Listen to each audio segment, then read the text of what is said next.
Dernier dimanche des vacances, c'est la rentrée, déjà pour nos enfants dès demain avec le nouveau calendrier scolaire. Donc nous vous souhaitons à tous la bienvenue. Nous souhaitons aussi la bienvenue aux personnes qui nous rejoignent sur Internet, sur le site Média Évangile ou sur le site Facebook de l'Église. Alors c'est la rentrée, Dieu nous fait toujours des belles promesses et je partage avec vous quelques versets pour reprendre la saison 2022-2023. Les grandes promesses dans la parole de Dieu et de notre Seigneur Jésus. Je suis avec vous jusqu'à la fin du monde, dans Matthieu 28. Celui qui croit en moi a la vie éternelle. Venez à moi, vous tous qui êtes fatigués, et je vous donnerai du repos. La victoire qui a triomphé du monde, c'est notre foi. Si tu crois, tu verras la gloire de Dieu. Demandez et vous recevrez, dans Matthieu 7. Et enfin, celui qui me suit ne marchera pas dans les ténèbres, mais il aura la lumière de la vie. Au nom du comité de transition, nous vous souhaitons donc une bonne rentrée dans le Seigneur Jésus-Christ. Qui dit bonne rentrée dit aussi reprise des activités de l'Église. Vous avez tout le planning et les différentes activités qui sont reprises sur le site Internet et également sur le site Facebook de l'Église, mais nous en parlerons tout à l'heure en fin du culte. Ce matin, nous avons un pasteur invité. Nous lui souhaitons aussi la bienvenue à lui et à son épouse. C'est le pasteur Sébastien Bartlam qui est déjà venu dans notre communauté. Bienvenue à lui. Il vient de l'église baptiste de Malmedy. Ce matin, c'est aussi Naomi qui nous accompagne au piano. Et nous sommes dans la joie ce matin et nous allons chanter. Je vous propose de nous mettre debout pour chanter le premier chant. Souffle de Dieu, nous t'accueillons. Viens purifier nos cœurs. Rends-nous souples devant toi, à l'écoute de ta voix, sois le roi, sois le Seigneur. Et vous aussi qui nous suivez via votre écran à la maison, vous pouvez aussi chanter avec nous.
Amen. Avant de prier, je vous propose, comme à chaque fois, de partager une petite réflexion avec vous concernant la Bible et le GSM. Pouvons-nous imaginer ce qui se passerait si nous traitions la Bible de la même manière que nous traitions notre téléphone portable? Si nous transportions la Bible dans notre porte-documents, dans notre mallette, à la ceinture ou dans la poche de notre veste?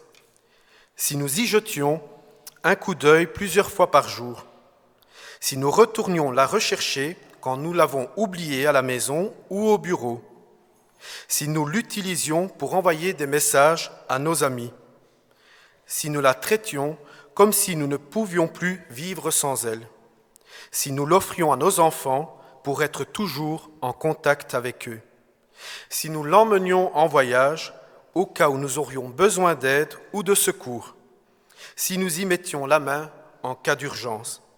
Contrairement au téléphone portable, la Bible a toujours du réseau. Nous pouvons nous y connecter dans n'importe quel endroit.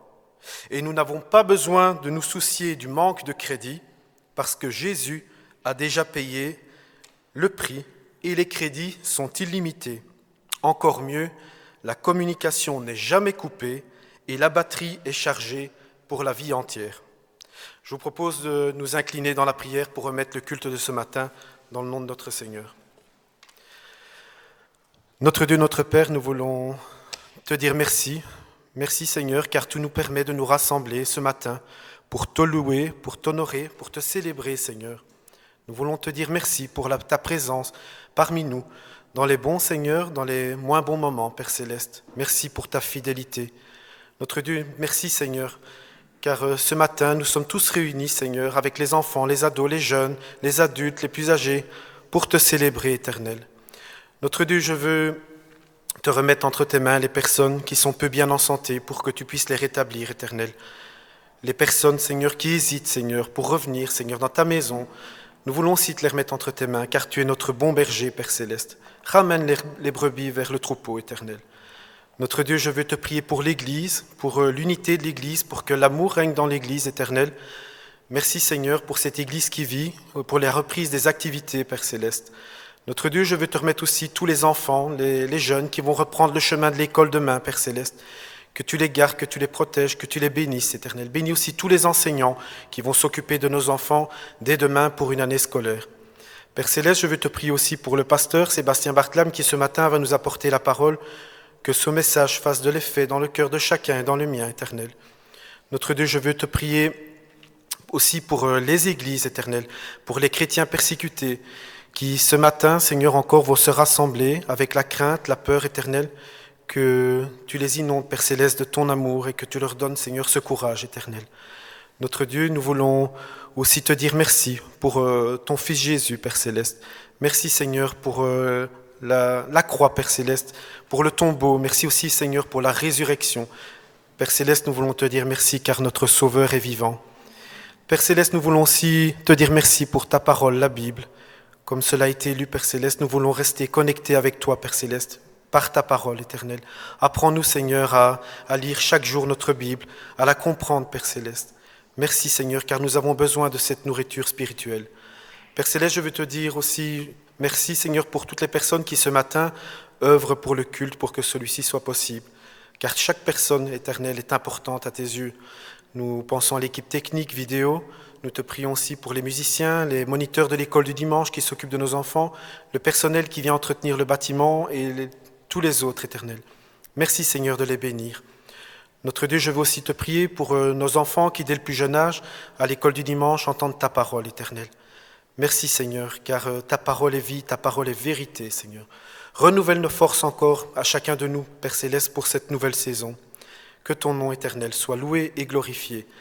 Nous te prions aussi pour l'avenir de notre Église, pour le pasteur Yves Duchesne, pour sa famille, qui viendra prochainement, Seigneur, dans notre Église. Nous voulons aussi, Seigneur, te remettre tout cela entre tes mains. Nous te prions, Seigneur, aussi pour les personnes qui nous regardent par Internet, qu'elles se sentent en communion, Père Céleste. Malgré la distance, Seigneur, toi, Père Céleste, tu es l'Esprit Saint, Seigneur, et tu nous mets tous en communion, Père Céleste. Que ton nom encore soit loué ce dimanche matin, dans le puissant nom de Jésus, notre Sauveur. Amen. Je vous propose une lecture dans la Bible. Je vous propose le psaume 103. Dans l'Ancien Testament, le psaume 103. S'il y a des personnes parmi nous qui n'ont pas de Bible, ils peuvent se diriger vers la librairie où nous leur offrirons bien sûr une Bible. Le psaume 103, c'est au milieu de la Bible, dans l'Ancien Testament. Et nous lirons à partir du verset 1er.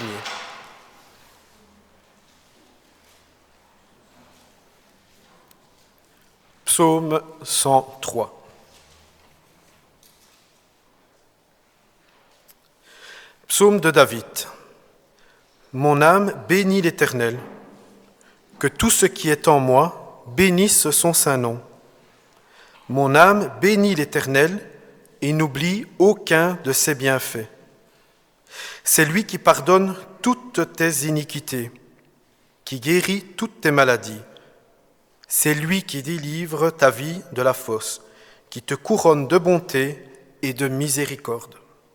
C'est lui qui rassasie de bien ta vieillesse, qui te fait rajeunir comme l'aigle. L'Éternel fait justice, il fait droit à tous les opprimés. Il a manifesté ses voies à Moïse, ses œuvres aux enfants d'Israël. L'Éternel est miséricordieux et compatissant, lent à la colère et riche en bonté. Il ne conteste pas sans cesse, il ne garde pas sa colère à toujours. Il ne nous traite pas selon nos péchés, il ne nous punit pas selon nos iniquités. Mais autant les cieux sont élevés au-dessus de la terre, autant sa bonté est grande pour ceux qui le craignent. Autant l'Orient est éloigné de l'Occident, autant il éloigne de nous nos transgressions. Comme un père a compassion de ses enfants, l'Éternel a compassion de ceux qui le craignent, car il sait de quoi nous sommes formés. Il se souvient que nous sommes poussière. L'homme, ses jours sont comme l'herbe, il fleurit comme la fleur des champs. Lorsqu'un vent passe sur elle, elle n'est plus, et le lieu qu'elle occupait ne la reconnaît plus. Mais la bonté de l'Éternel dure à jamais pour ceux qui le craignent, et sa miséricorde pour les enfants de leurs enfants, pour ceux qui gardent son alliance et se souviennent de ses commandements afin de les accomplir. L'Éternel a établi son trône dans les cieux, et son règne domine sur toutes choses. Bénissez l'Éternel, vous ses anges, qui êtes puissants en force et qui exécutez ses ordres, en obéissant à la voix de sa parole. Bénissez l'Éternel, vous toutes ses armées, qui êtes ses serviteurs et qui faites sa volonté. Bénissez l'Éternel, vous toutes ses œuvres, dans tous les lieux de sa domination. Mon âme bénit l'Éternel. Jusque-là, amen, la lecture de ce matin. Je vous propose de chanter 2 chants à la suite de l'autre. Je vous propose que l'on se mette debout. Nous allons chanter « Plonge-moi dans ta rivière d'amour, plonge-moi dans les profondeurs de ta joie. Mon âme est rafraîchie quand ton onction m'envahit. Je suis restauré, je suis guéri. » Et nous chanterons juste après « C'est vers toi que je me tourne. C'est vers toi que je me tourne et je veux marcher dans tes voies. J'élève mes mains pour te rencontrer, mon cœur désire te chanter.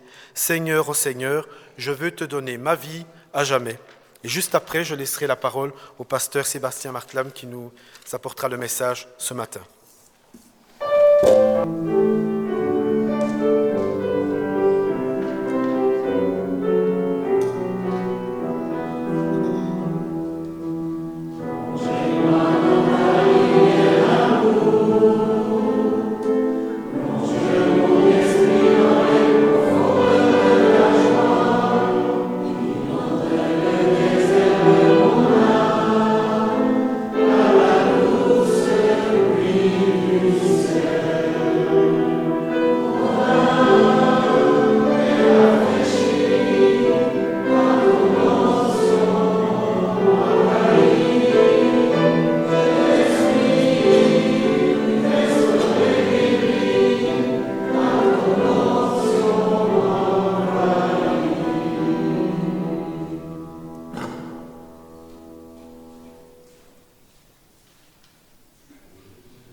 presque envie de dire Amen, tellement cette musique est belle. Oui Seigneur, je veux t'appartenir. Bonjour à toutes et à toutes, c'est un plaisir d'être à nouveau parmi vous ce dimanche pour célébrer ce culte ensemble. C'est un plaisir d'avoir été là un petit peu plus à l'avance aussi ce matin et de pouvoir serrer déjà les mains avant le culte plutôt qu'à la sortie, à la vitesse, vite en vitesse à la sortie. C'est une bénédiction d'être là aussi avec mon épouse Véronique, avec nos enfants, Chloé ici présent, déjà 15 ans, et puis les 3 autres, elles sont plus petites, alors elles sont toutes en bas, les 3 autres. Donc toute la famille est là et contente de vous voir aussi présents ce matin. Alors pour ceux qui ignoreraient qui on est, parce qu'il y a beaucoup de nouveaux probablement, et puis il y a quelques têtes que je ne reconnais pas moi-même non plus. Véronique et moi sommes responsables du camp de Beau également, donc dans les Ardennes, déjà depuis bientôt 15 ans, peut-être plus. Oui, un peu plus quand même, hein, maintenant 18 ans bientôt. On annonce l'évangile là-bas aux enfants, aux jeunes également. Cette année encore, au mois de juillet, on a eu 2 camps qui se font simultanément, un camp pour les enfants, un camp pour les jeunes.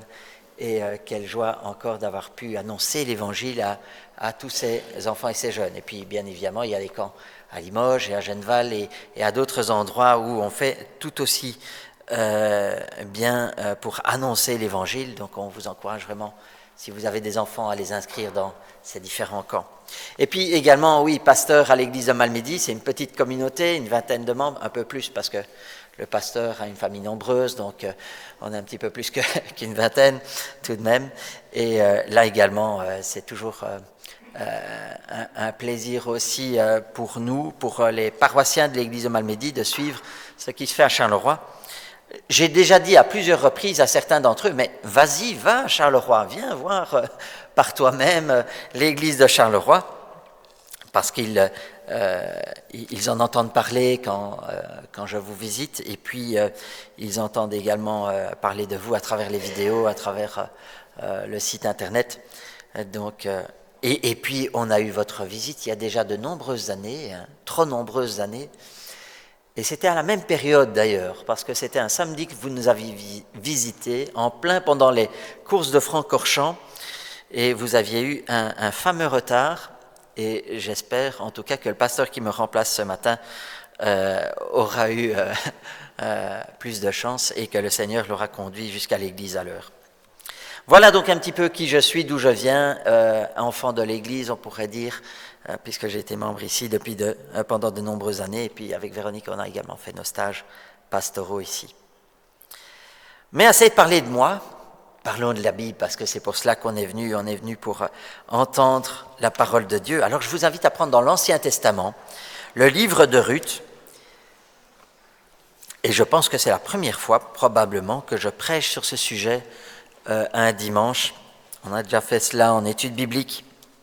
Et on est en train de revoir d'ailleurs tout ce texte en études bibliques, une très très belle histoire que vous connaissez certainement, et si vous ne la connaissez pas, alors n'hésitez pas, vous mettez un onglet dans votre Bible, dans votre téléphone portable, si c'est ce que vous utilisez ce matin, pour lire la suite. On ne lira que le premier chapitre, donc il vous restera 3 chapitres à lire à la maison. Et je suis certain que vous aurez envie de les relire, tellement ce livre est beau. On pourrait se poser la question, mais pourquoi cette histoire ? Elle est assez semblable au livre d'Esther, et pourtant, dans le livre d'Esther, on ne mentionne pas le nom de Dieu. Si ce n'est une fois, pour dire, et qui sait si ce n'est pas l'Éternel qui a voulu que les événements se passent ainsi, pour que tu puisses sauver son peuple. Ça, c'est dans le livre d'Esther. Dans le livre de Ruth, c'est tout le contraire. On cite l'Éternel à de nombreuses reprises, parfois même dans le même texte, la même phrase, il est dit à 3 reprises que l'Éternel te bénisse. C'est donc assez différent du livre d'Esther dans le sens où on y cite l'Éternel du début à la fin. La prédication se nomme « Une vie vertueuse ».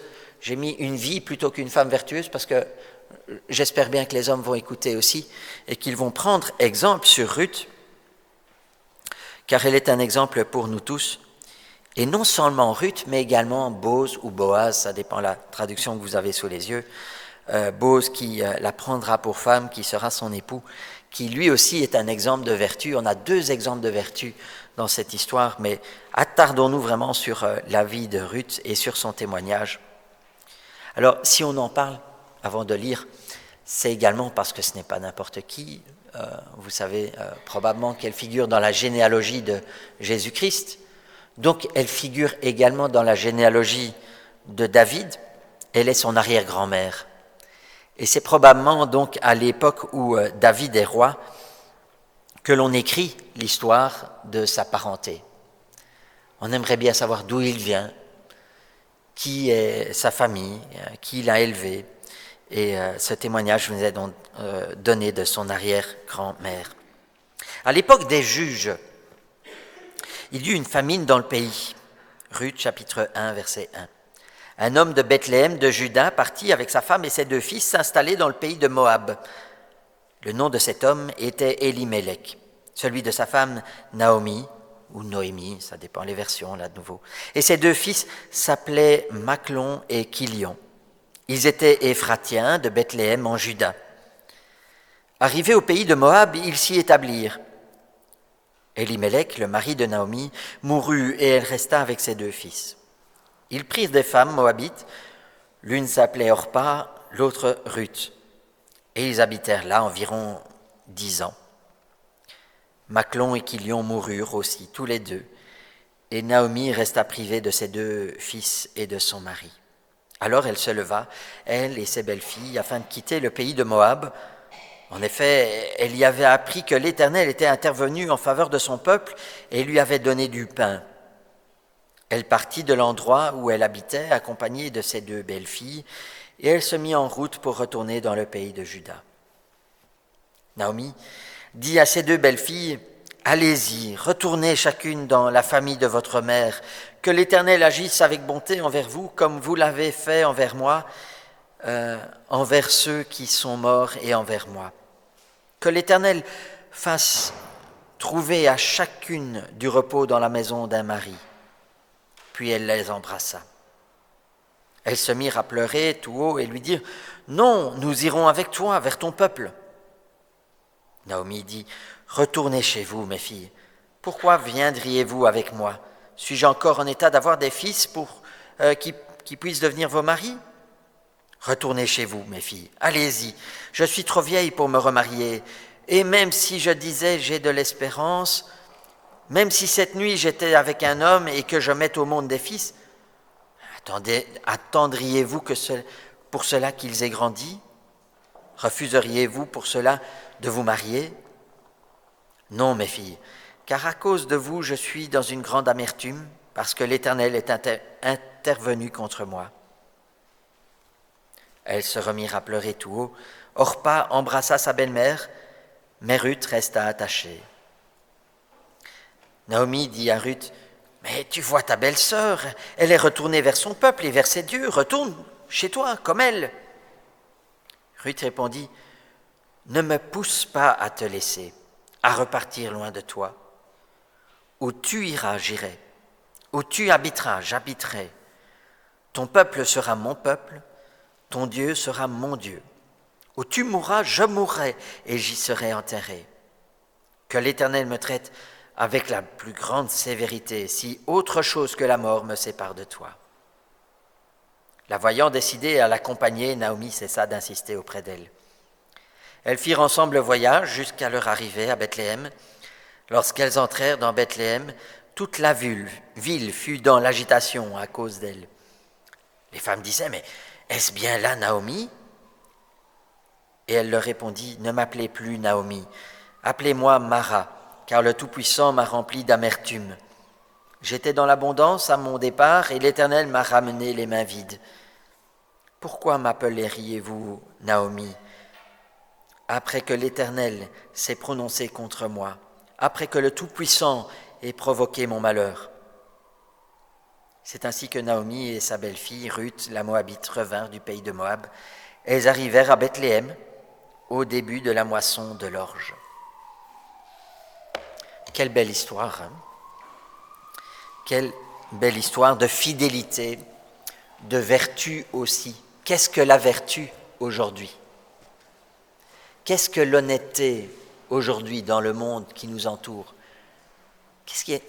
Où est encore la responsabilité, le bien, la douceur, puisque c'est le nom, c'est la signification du nom Naomi, douceur. Et puis elle dit non, appelez-moi Mara, qui veut dire amertume. Où sont encore les valeurs chrétiennes, les valeurs de la Bible aujourd'hui dans le monde?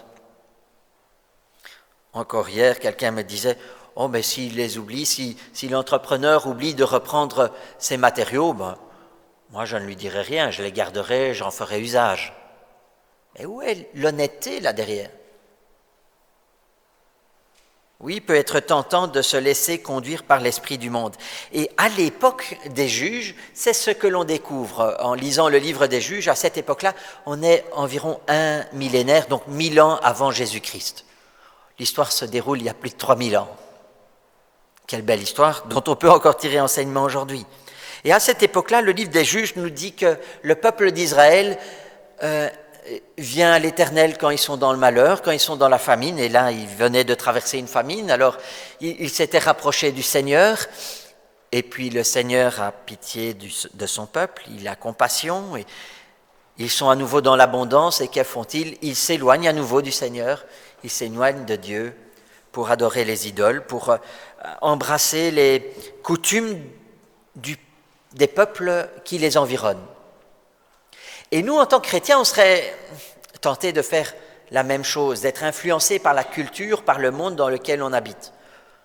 On n'est pas bien nombreux, encore aujourd'hui, à prendre la bannière du Seigneur, à mettre une croix autour du cou, à se comporter en tant que chrétien. Et même dans les églises, on remarque qu'il y a un laisser-aller. Où est la vertu? Où est la foi? Où est cette persévérance? Où est cet esprit de sanctification, ce désir d'être saint, d'être pur devant Dieu, d'être irréprochable devant l'Éternel? C'est cela la vertu de Naomi, c'est d'être irréprochable devant l'Éternel. Pourtant, cette femme, excusez-moi, j'ai dit Naomi, je voulais dire Ruth. Enfin, Naomi était également quelqu'un d'irréprochable, quelqu'un qui aimait l'Éternel. À combien de reprises elle dit à ses belles-filles « Que l'Éternel te bénisse ». Mais revenons à Ruth. Ruth est une Moabite, elle n'est pas israélite. Elle vient d'un pays qui est à l'est d'Israël, à l'est de la mer Morte. On pourrait être plus précis et dire l'est-sud-est pour les navigateurs, ceux qui aiment bien prendre la mer. C'est un pays avec lequel Israël a été en guerre, et Israël a gagné la guerre contre les Moabites, et depuis ce temps-là, ils sont en paix. Tellement en paix avec les Moabites qu'un homme, Elimelech, décide d'aller dans ce pays-là et d'y faire commerce, de s'y installer. Ses 2 fils décident de prendre des femmes moabites comme épouses au lieu de prendre des femmes israélites. Et ils s'y installent et ils y vivent pendant plus de 10 ans. Ils sont là, dans ce pays. Et pourtant, dans ce pays d'abondance, le malheur va les frapper à plusieurs reprises, à 3 reprises. Le mari va mourir et ensuite les 2 fils. Comme dit Naomi à son retour à Bethléem, « Je suis partie riche et je suis revenue les mains vides. J'étais dans l'abondance et maintenant je n'ai plus rien. » Elle n'a même plus de quoi racheter le champ que son mari avait vendu avant leur départ. C'est pour cela que par après, dans les chapitres qui suivent, on parle du droit de rachat et du fait qu'elle cède son droit de rachat à son plus proche parent, parce qu'elle n'a même plus de quoi racheter le terrain qui appartenait à sa famille. Elle a 2 belles filles, Orpa, qui va retourner vers son peuple et vers ses dieux, selon la traduction que vous avez lue, vous avez peut-être découvert cela, retourne chez les tiens, et Ruth, qui, elle, va dire non, et qui fait cette belle déclaration, « Ne me pousse pas à te laisser, à partir de loin de toi, où tu iras, j'irai, où tu habiteras, j'habiterai. Ton peuple sera mon peuple, ton Dieu sera mon Dieu. Où tu mourras, je mourrai, je serai enterré. Ton Dieu sera mon Dieu. » Elle refuse de retourner chez les siens, chez ses parents. chez son peuple, chez ses dieux. Elle a goûté à la parole de Dieu. Elle a entendu parler de l'Éternel. Et quand on lit les paroles de Naomi, on se doute, on a cette certitude que Naomi ou Élimélec lui ont parlé de l'Éternel. Elle ne veut pas se séparer de Naomi. Elle ne veut pas se séparer de sa bénédiction et de son peuple. Là où tu iras, j'irai. Elle n'avait pas l'obligation de le faire, elle décide d'aller. Et peu importe si cela la conduit à la mort, imaginez, elle sait qu'elle suit une veuve qui n'a plus de moyens de subsistance. Mais elle va la suivre tout de même. Même si ça pourrait la conduire elle-même à la ruine ou à la mort, à la pauvreté. Elle la suit. Voilà ce qui fait d'elle une femme vertueuse. J'ai oublié de mentionner que si dans nos Bibles, le livre de Ruth se trouve chronologiquement après le livre des Juges, entre le livre des Juges et puis les livres de Samuel, chronologiquement c'est exact, dans le canon hébraïque des Écritures, c'est un livre que l'on trouve après les Proverbes. Or, le dernier chapitre des Proverbes est une éloge de la femme vertueuse. Et juste après cet éloge, ce dernier chapitre qui décrit quelle est la femme vertueuse, quelle est la femme qui a de la valeur, on a le livre de Ruth dans le canon hébraïque des Écritures. Ce n'est pas un hasard, ce n'est pas chronologiquement qu'ils l'ont mis là, c'est pour qu'il y ait une suite logique dans la lecture. C'est un livre qui est lu chaque année, le livre de Ruth. Il y a 5 fêtes dans le judaïsme, et à l'occasion d'une de celles-là, je pense que c'est la fête des cabanes, mais je suis quasi certain de me tromper, mais ils lisent l'entièreté de ce livre, les 4 chapitres de ce livre, pour se rappeler chaque année ce que doit être une femme, une personne vertueuse. Et comme je l'ai dit tantôt également, nous qui sommes des hommes, nous pouvons également prendre exemple sur Ruth, sur son honnêteté, sur sa droiture, sur sa douceur, sur sa gentillesse, sur sa bonté, sur sa générosité par rapport à sa proche parente, à sa belle-mère. On peut prendre exemple par la suite aussi sur Boz ou Boaz, qui, contrairement à un de ses autres parents, va exercer son droit de rachat et va intervenir en faveur de cette veuve. Il n'en était pas obligé, il y avait un autre parent plus proche qui aurait dû s'occuper de la veuve, Naomi, qui aurait dû s'occuper et épouser Ruth. Mais il décide de céder son droit à Boz. Boz qui va, lui, faire preuve de beaucoup de générosité et de bonté tout au travers de ce livre. Et il est béni. Ils sont bénis. L'histoire de Ruth, de Naomi, dans le livre de Ruth, c'est une histoire d'espérance aussi parce qu'ils ont tout perdu et ils retrouvent l'abondance. Ils s'étaient éloignés du peuple d'Israël, ils avaient quitté le pays pour aller dans un autre pays, pensant y trouver la richesse. Ils y ont trouvé le malheur, et quand ils reviennent dans le pays d'Israël, ils retrouvent leur possession, ils sont rétablis. Pour le peuple hébreu, ce livre n'est pas donc anodin.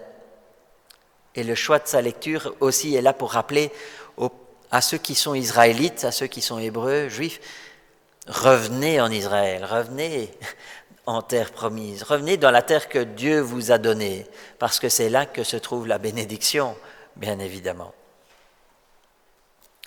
Et puis cette histoire, moi je l'apprécie particulièrement parce que c'est l'histoire d'un tout petit village, de rien du tout, qu'on aurait pu négliger, oublier, abandonner, mais bien évidemment en tant que chrétien, Bethléem a une résonance toute particulière, et même pour les Juifs, Bethléem c'est le village de David, c'est le village du roi David. Pendant nos vacances, on a eu l'occasion de traverser plusieurs villes, de visiter des belles capitales d'Europe. Et on a pu voir dans ces capitales la décadence, la déchéance. Une d'entre elles, la réflexion que ma femme avait dit, mais c'est une ville qui ne vit que pour le plaisir, pour la fête. C'est la ville où ceux qui aiment bien faire la fête peuvent aller. Ils y trouveront la fête tous les jours. Bethléem, c'est tout l'inverse. C'est une ville de campagne, une toute petite bourgade à plusieurs kilomètres, à une vingtaine de kilomètres de Jérusalem. Qui s'en soucierait? Et on y retrouve cette vie rurale, une vie dure, une vie de travail, de labour. Ils y reviennent, c'est le temps de la récolte de l'orge, et tout le monde est dans les champs en train de s'affairer, travailler pour ne pas revivre la famine. C'est une vie de village, donc chacun dépend de l'autre. On va moissonner, mais pas tout seul, c'est pas comme aujourd'hui, le gros tracteur, la grosse moissonneuse, on arrive à moissonner 10 mètres à la fois et on a besoin de personne. Donc tout le village est appelé. C'est pour ça qu'on avait les grandes vacances à une époque. C'était pour que les enfants, les familles puissent quitter la ville, retourner au village, retourner dans les campagnes et moissonner, aider à récolter le foin, à récolter le blé et l'orge et tout ce qui est nécessaire à la vie. C'est une vie simple. C'est une vie proche de Dieu aussi. Les gens n'ont pas besoin qu'on leur dise que l'Éternel est le créateur du ciel et de la terre. Ils dépendent de la terre pour vivre. Ils n'ont pas besoin de dire que l'Éternel est le Dieu qui donne la pluie. Il est celui qu'ils invoquent chaque jour pour leur subsistance. C'est une vie simple. On n'y trouve pas de grandes fêtes. Aussi chaque année, la fête des cabanes, la fête des moissons, la fête de ceci, mais en toute simplicité. Et c'est une vie où on apprend à dépendre les uns des autres. C'est une vie où quand on donne sa parole, quand on tape dans la main, en Belgique c'est plutôt ça qui se fait entre fermiers à la campagne, quand on a tapé dans la main. Mais là, c'était même, tu as donné ta parole, quand vous le verrez, quand vous lirez la suite, vous verrez, ils ont une autre tradition que je ne vous donne pas, que je ne vous dévoile pas pour que vous le lisiez tout de même, vous qui êtes chez vous sur Internet ou ceux qui sont ici présents. Ils avaient une autre tradition, ils ne tapaient pas dans la main pour sceller un marché, pour donner leur parole. Vous le lirez tantôt chez vous. Une drôle de tradition. Mais quand ils donnaient leur parole, elle était donnée et elle était respectée. Celui qui ne respectait pas sa parole, tout le village était au courant. Il suffit d'aller à Malmedy, qui est un petit village, ou même dans les campagnes. Les bruits circulent très vite, très très vite. C'est effrayant même à quel point ça circule vite dans les villages. Une maison avait pris feu, mais toute la ville était au courant. Quelques heures seulement après.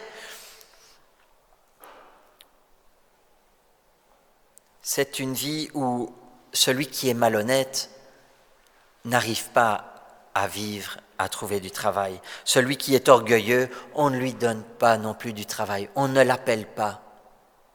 On le laisse sur le côté. Il se débrouillera bien tout seul. C'est une vie à la campagne où les débauchés, les grossiers, les adultères, les méchants, les agressifs, les égoïstes, et on pourrait citer quantité d'autres mauvaises qualités qui sont citées dans la Bible. Tout le monde le sait, tout le monde le voit. C'est pas comme dans les villes où personne ne connaît son voisin, sa voisine. Là, tout se sait, tout se voit. Naomi est à peine rentrée, tout le village est déjà au courant. En Bethléem, une centaine d'âmes à l'époque. Tout le monde est déjà au courant. Tiens, mais voilà Naomi. Dans les minutes qui suivent, tout le monde sait qu'elle est de retour. Et qui est-ce, cette personne qui t'accompagne? C'est ta belle-fille. Ah, et tes fils sont morts, et ton mari est mort, et tu es... Oh, sans doute qu'ils étaient déjà au courant, peut-être, à travers d'autres membres de la famille. Tout le monde est au courant. Et te voilà, comme nous sommes heureux de t'accueillir à nouveau au milieu de nous. Et Naomi, qui dit « Ne m'appelez plus heureuse, ne m'appelez plus douceur, appelez-moi amertume. » Car l'Éternel a repris. Une réputation qui se fait très vite également, c'est celle de Ruth. Et elle t'a suivi. Tu l'avais renvoyée à 2 reprises et elle t'a suivi, elle est venue. Eh bien, tu es bien vertueuse. Voilà quelqu'un en qui on peut faire confiance. Et quand elle va glaner, alors, dans les chapitres suivants, on lit cela, elle va glaner l'orge derrière, comme le faisaient les veuves, les orphelins, comme le disait la loi, et tu laisseras 1/10 pour les pauvres. Quand tu récolteras ton champ, tu ne prendras pas tout, tu en laisseras un petit peu de côté pour ceux qui viennent glaner. Sa réputation est déjà faite. Voilà la femme vertueuse qui a accompagné sa belle-mère jusque Bethléem. Voilà quelqu'un d'honnête et de droit. Sa réputation fait le tour du village, si bien qu'elle récolte jusqu'à 40 litres d'orge le premier jour où elle va glaner. 40 litres d'orge. J'imaginais déjà combien ça devait faire de sacs, ceux qui font des réserves chez eux ou qui moissonnent ou qui aiment acheter la farine en lot parce qu'ils font leur propre pain. Ils disent « Oh, 40 litres en un seul jour !» Elle en a déjà récolté beaucoup de l'orge. Et la moisson des blés va suivre. Et elle récoltera encore plus. Elle aura de quoi pourvoir à ses besoins et à celles de sa belle-mère sans problème. Parce qu'elle se fait une réputation d'être honnête, d'être droite, d'être juste, d'être généreuse, d'être bonne envers sa belle-mère. Voilà l'exemple qu'elle nous donne. Voilà quel est l'exemple que nous devons suivre. Elle vient de Moab, elle n'est même pas juive. Et là, au milieu du peuple juif, elle démontre par son comportement qu'elle craint Dieu, qu'elle connaît Dieu, qu'elle veut le suivre et qu'elle fait ce qui est juste aux yeux de Dieu.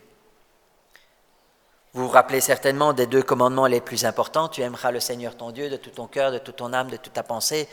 La version grecque dit aussi de toute ta force. Et le deuxième qui lui est semblable, et tu aimeras ton prochain comme toi-même.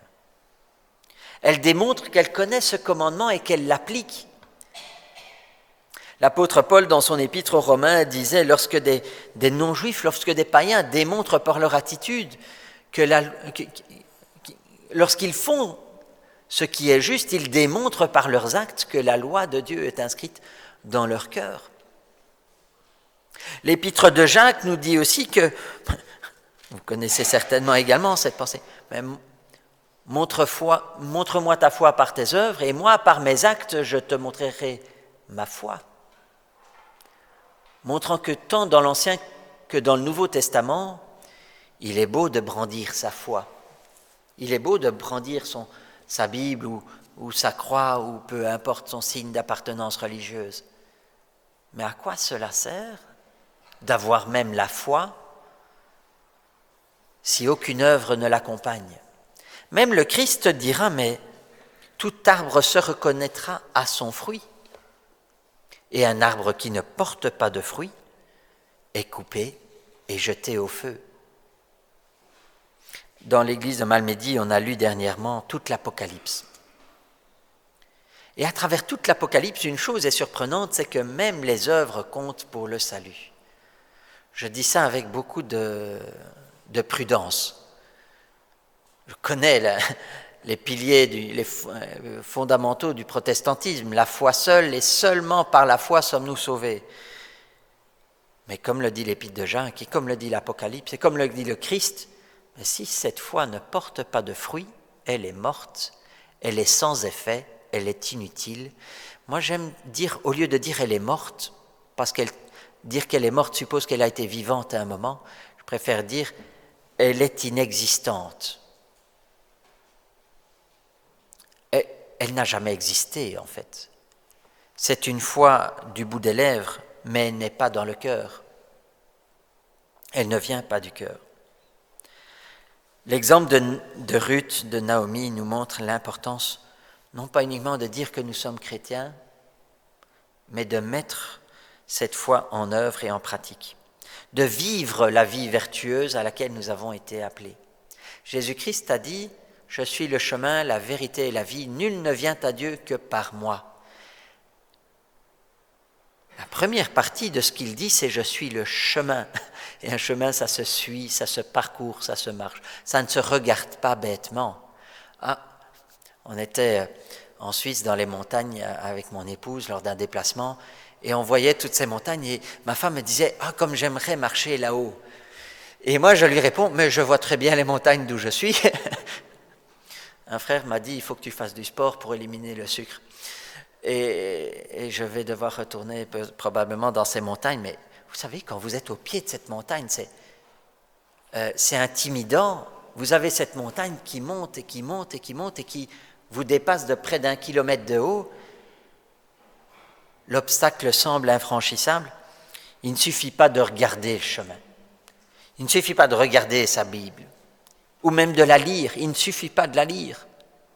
Il faut la mettre en pratique. Certains, sans la lire, la mettent en pratique et sont plus justes que nous. Si le païen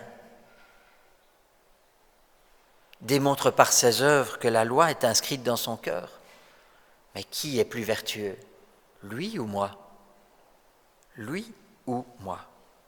Certains chrétiens, en effet, se comportent plus mal que certaines personnes qui ne viennent pas à l'Église et qui ne se revendiquent même pas de Christ. Nous vivons dans un monde, tout comme les Israélites, où nous pouvons être facilement influencés par nos voisins, par les peuples qui nous côtoient, par la ville dans laquelle nous vivons. Tout comme Lot au milieu de Sodome et Gomorrhe, nous pouvons facilement être détournés de la parole de Dieu. Nous pouvons être tentés de travailler au noir, de ne pas payer nos impôts. Oui, ça c'est très tentant. Nous pouvons être tentés de conduire ou nous conduire comme le monde le fait, que ce soit dans nos paroles, dans nos pensées, dans nos actes. Combien d'entre nous sont moqueurs, taquins? Combien d'entre nous aiment les plaisanteries osées? Et Paul dit pourtant qu'on ne trouve dans ta parole aucune plaisanterie malsaine.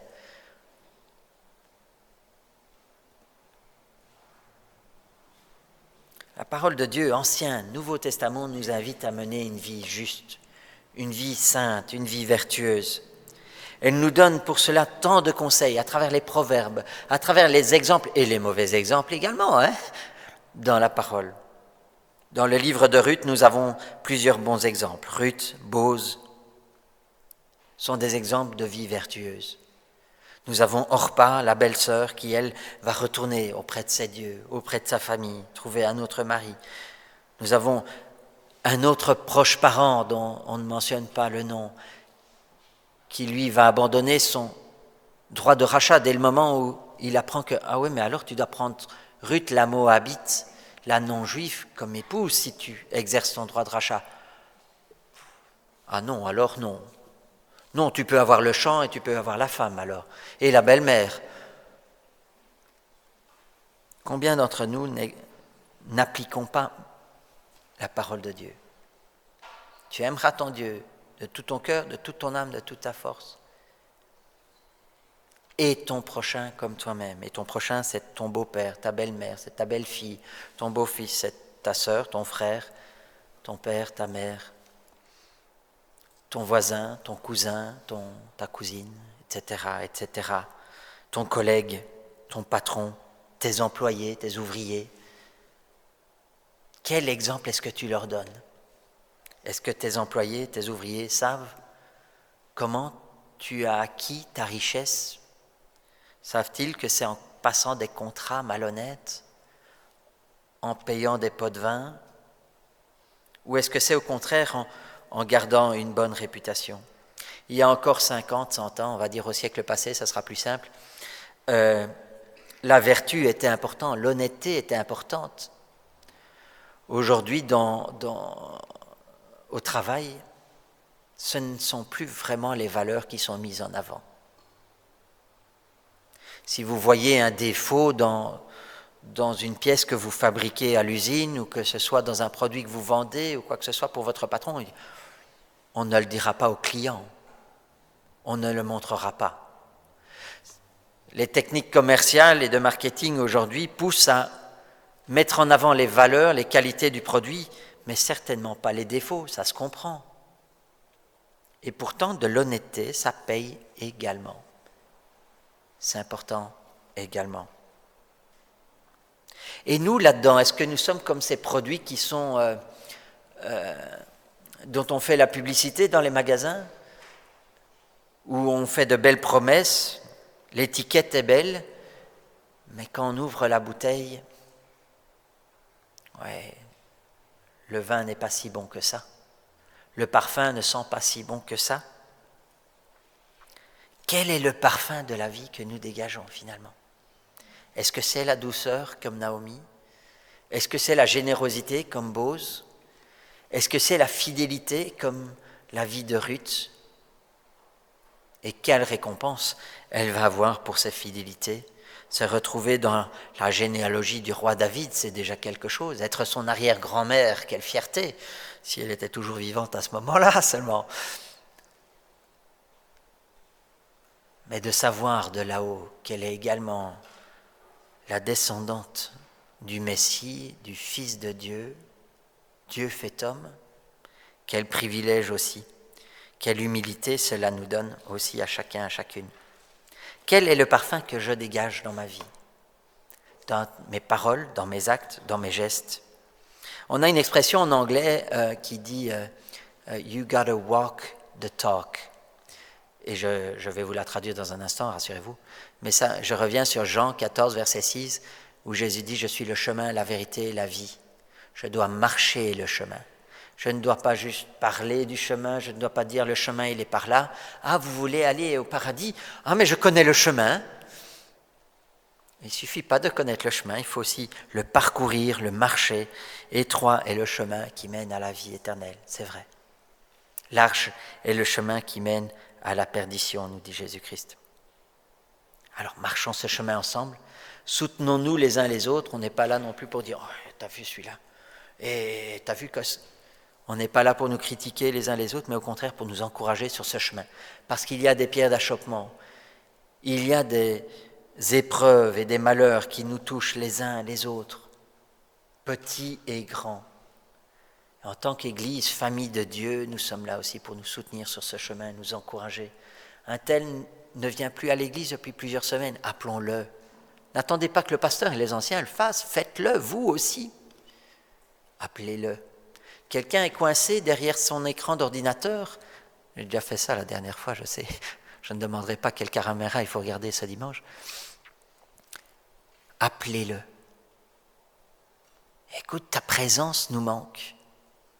Et je le dis à ceux qui nous regardent sur Internet, votre présence nous manque. Que ce soit à l'église de Malmedy, que ce soit à l'église de Charleroi, que ce soit… Votre présence nous manque. Parce qu'il est encourageant de venir, pour un pasteur comme pour n'importe lequel d'entre nous, qu'il est encourageant de venir et de voir que nos frères et nos sœurs en Christ sont là, qu'il est bon de pouvoir prier les uns pour les autres à la réunion de prière, qu'il est bon, qu'il est agréable de se retrouver nombreux à l'étude biblique pour étudier la parole de Dieu, qu'il est bon, qu'il est agréable de se retrouver nombreux à l'école du dimanche. Amenez vos enfants. Je ne sais pas si le club de jeunes va reprendre cette semaine. Notre frère Nunzio me dit que oui. Qu'il est bon, qu'il est agréable au club de jeunes de se retrouver nombreux. On a fait des clubs de jeunes, on se retrouvait à 5. On a fait des études bibliques, des réunions de prière, on se retrouvait à 2. Et d'autres, dans la même église, où on se retrouvait à 10 ou 15. À votre avis, laquelle nous encourageait le plus? Celle où on se retrouvait à 15, 20, 30, 40. C'est l'heure de la rentrée, notre frère Nunzio nous a dit. C'est pas très agréable pour les professeurs, pour les élèves, pour les directeurs d'école, c'est pas forcément la chose à dire à la fin des vacances. C'est l'heure de la rentrée, pour l'Église aussi, pour ceux qui sont chez eux, bien confortablement, en pyjama, devant leur écran, à regarder le culte. C'est l'heure de mettre son costume, c'est l'heure de mettre sa chemise et son pantalon, c'est l'heure de mettre ses chaussures et de les cirer et de venir à l'église. C'est l'heure de se réjouir tous ensemble. Oui, c'est l'heure de revenir à l'école du Seigneur, parce que l'école du Seigneur, c'est là aussi. Nous sommes les disciples, les élèves du Seigneur, et il nous est demandé de vivre une vie vertueuse. Au travail, une vie honnête. Au travail, à l'église, à la maison. De vivre une vie de douceur, de bonté, de générosité, de patience. Une vie où tous ces fruits qui sont cités dans les épîtres dans le Nouveau Testament, tous ces fruits de l'esprit reprennent vie. Il est temps que ce soit nous qui influencions le monde dans lequel nous vivons et non pas l'inverse. Il est temps que nous reprenions nous aussi les chemins de l'école, les sentiers du Seigneur et que nous conformions notre vie ou notre mode de vie à la vie en Christ, afin que nous puissions marcher sur ce chemin qui mène à la vérité et à la vie éternelle. Prions ensemble. Éternel Dieu Tout-Puissant, béni soit ton nom pour le témoignage magnifique que tu nous laisses de Naomi, de Ruth, de Boz, de toutes ces personnes qui habitent Bethléem et qui ont vu ta main à l'œuvre avec tant de puissance. Toi, ô Bethléem, toi la plus petite des tribus de Benjamin, et pourtant en qui tu as fait de grandes choses. Alors, Éternel, notre Dieu, nous te prions que tu nous aides par ton Esprit Saint à vivre la vie conformément à ta parole. Éternel, qu'il ne se trouve dans nos bouches plus aucune plaisanterie malsaine ou grossièreté, ou insulte, ou mauvaise parole, ou malédiction, mais qu'au contraire de notre bouche sortent des bénédictions, des encouragements, des paroles de douceur et de patience. Nous te prions que dans nos actes, Seigneur, dans notre comportement, dans nos valeurs, nous défendions le droit et l'orphelin et la veuve. Que nous fassions ce qui est juste à tes yeux. Éternel, pour cela, remplis-nous de ton Esprit Saint. Guide-nous par ta parole. Reprends-nous, Seigneur, que tes paroles soient gravées dans nos cœurs, dans nos pensées, et que nous soyons attentifs à ta parole, afin de la mettre en pratique dans nos vies. Et je te prie, Éternel mon Dieu, encore pour toutes ces personnes qui nous suivent sur Internet, pour tous ces frères qui restent chez eux au lieu de venir à l'église. Éternel mon Dieu, donne-leur le courage, appelle-les à toi ce matin afin qu'ils soient présents au milieu de nous. Bénis-les, Éternel notre Dieu. Et tout comme dans cette histoire où Ruth et Naomi retournent en Israël, eh bien qu'ils puissent revenir, Seigneur, au milieu de nous, afin que nous puissions nous réjouir avec eux, te célébrer avec eux, te louer avec eux et prier les uns les autres. Et c'est dans le nom de Jésus-Christ que je te demande tout cela, pour l'église de Malmedy, pour l'église de Charleroi, Marcinelle, pour toutes nos églises qui sont en Belgique, Seigneur, et dans le monde, que nous puissions revenir à toi et être tes témoins dans le monde. Amen.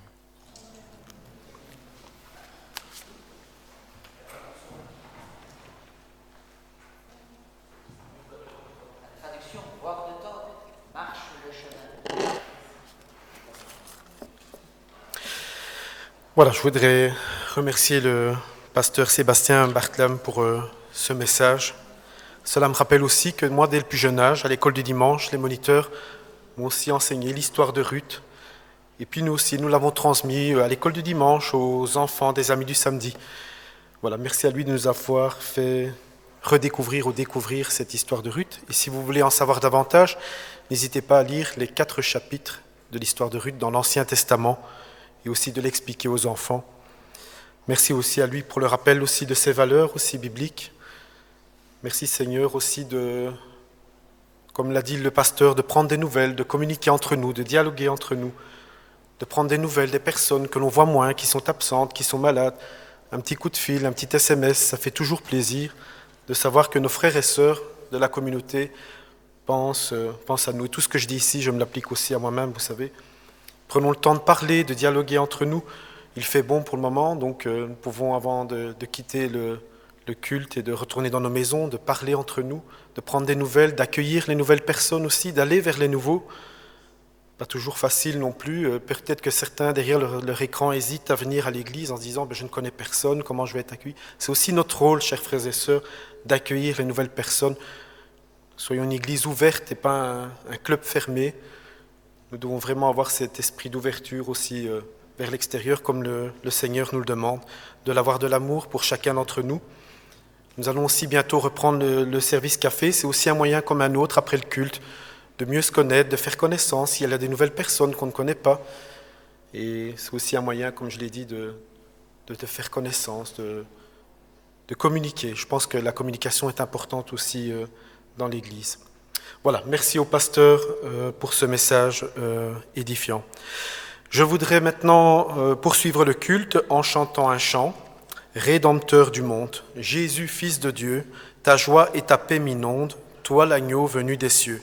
Merci notre Père d'avoir donné ton Fils, tu fais briller ta lumière par le Saint-Esprit. Et c'est lors de ce chant que nous louerons le Seigneur avec nos offrandes.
C'est notre frère André qui remettra les offrandes de ce matin dans les mains de notre Seigneur Jésus.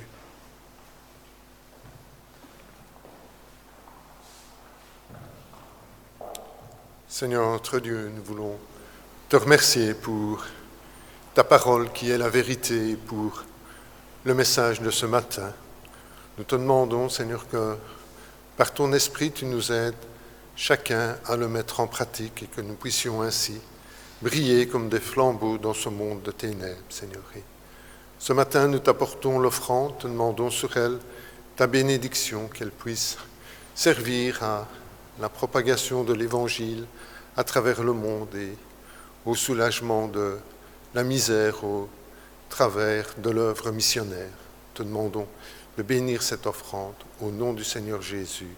Amen. Avant de partager le repas de la Seine, j'aimerais vous lire quelques versets dans l'Évangile selon Matthieu. Jésus était rassemblé avec ses disciples.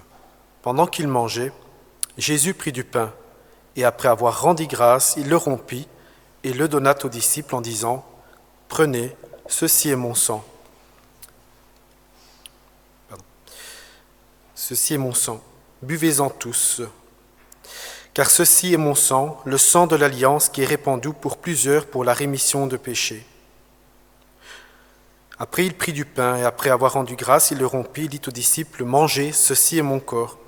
Je vous le dis, je ne boirai plus désormais de ce fruit de la vigne jusqu'au jour où j'en boirai de nouveau avec vous dans le royaume de mon Père. » Alors avant de partager ce repas, je vous propose que chacun se place devant le Seigneur pour un petit moment de réflexion, uniquement devant le Seigneur, pas devant moi, pas devant son voisin, car Dieu a pouvoir de sonder les cœurs,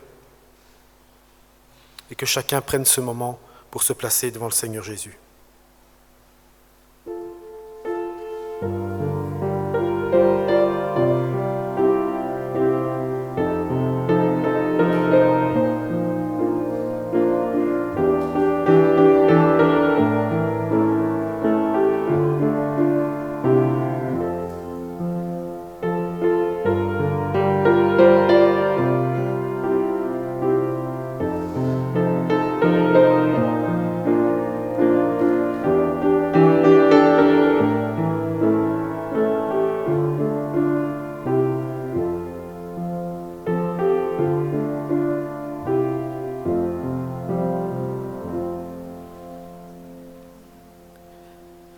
Notre Dieu, notre Père, nous voulons te demander pardon pour nos péchés, Père Céleste. Père Céleste, toi tu as le pouvoir de sonder le cœur de chacun, Éternel. Merci Seigneur, car tu nous as donné ton Fils Jésus, mort à la croix de Golgotha, pour prendre tout le poids de du fardeau de nos péchés, Éternel. Merci Seigneur, car tu nous sauves d'une mort certaine, car tu nous as tant aimés. Tu nous as donné ton Fils unique, afin que quiconque croit en toi ne meure pas, mais qu'il ait la vie éternelle. Père Céleste, nous voulons te dire merci pour ce cadeau que tu as manifesté pour chacun d'entre nous. Merci Père Céleste pour ton amour. Dans le nom de Jésus. Amen. Vous l'aurez compris, le pain reste du pain, le vin reste du vin, il n'y a rien de magique dans ce repas. Nous voulons, comme le dit l'Écriture, nous rappeler le sacrifice de Jésus, mort à la croix de Golgotha pour nous sauver du péché. J'invite à ce repas toutes les personnes qui sont nées de nouveau, qui ont rendu témoignage, qui sont passées par les eaux du baptême. Nous les invitons à partager ce repas. Nous invitons aussi toutes les personnes qui viennent d'une autre église, qui sont aussi en ordre dans leur église. Nous les invitons aussi à partager ce repas. C'est le repas du Seigneur qui vous invite. S'il y a des personnes ici pour la première fois qui n'ont jamais pris ce repas, ni ici ni ailleurs, nous les invitons à prendre un rendez-vous, contact avec un ancien ou un responsable de l'Église, afin que, conformément aux Écritures, cela se passe aussi dans l'ordre, dans notre communauté. J'invite tous les frères et sœurs qui participent à ce repas à bien vouloir se lever en signe de participation. Je vais aussi appeler André, Sacha, Fabien pour le service, Léonidas. Je vais aussi appeler Philippe, si tu veux bien venir avec nous. Et Daniel, bien sûr.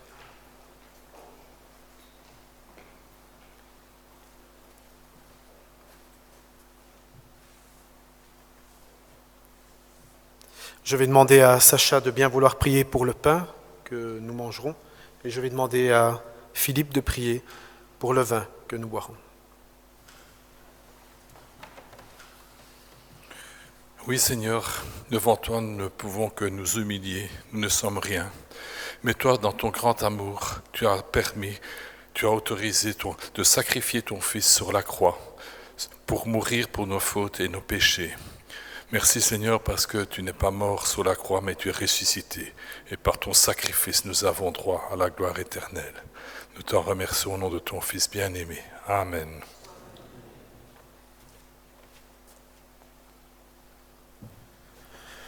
Notre Dieu, notre Père, en ce moment, nous voulons te remercier pour ce sang qui a coulé sur la croix, ce sang qui nous purifie de nos péchés. Toi seul as pris notre place et par ton sacrifice nous a lavés. Et pour cela, nous voulons te dire merci, Seigneur, et nous te remercions de pouvoir nous réunir en ce jour et perpétuer cette alliance, cette nouvelle alliance que tu as marquée en ce jour. Pour cela, nous te remercions et nous te bénissons. Amen.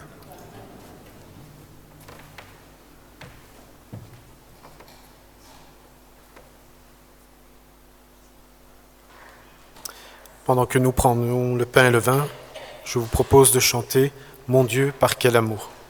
Les paroles s'affichent à l'écran.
Oui Seigneur, merci pour le message de l'Évangile que nous avons reçu ce dimanche matin, qui nous motive Seigneur dans notre foi. Oui Seigneur, tu es le chemin, la vérité et la vie. Nul ne vient au Père que par toi.